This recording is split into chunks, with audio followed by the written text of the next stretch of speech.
महायुती सरकारनं निवडणुकीच्या वेळी शेतकऱ्यांना दिलेली आश्वासनं अद्याप पूर्ण केलेली नाहीत. निसर्गाच्या अवकृपेनं त्रस्त झालेला शेतकरी आत्महत्या करण्याच्या मार्गावर उभा आहे.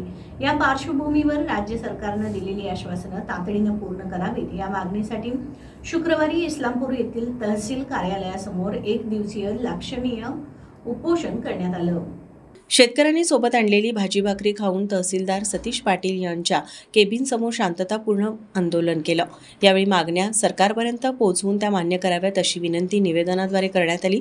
शेतकऱ्यांचं संपूर्ण पीक कर्जमाफ करण्यात यावं, शेतकऱ्यांना शेतीसाठी दिवसा 12 तास अखंड वीज पुरवठा करण्यात यावा, जिल्ह्यातील ऊस उत्पादक शेतकऱ्यांना कारखानदारांकडून थकलेली ऊस बिले 15% व्याजासह मिळावीत, सोयाबीनला प्रति क्विंटल 6,000 रुपये आणि कांद्याला प्रति क्विंटल 4,000 रुपये दर द्यावा अशा मागण्या करण्यात आल्या.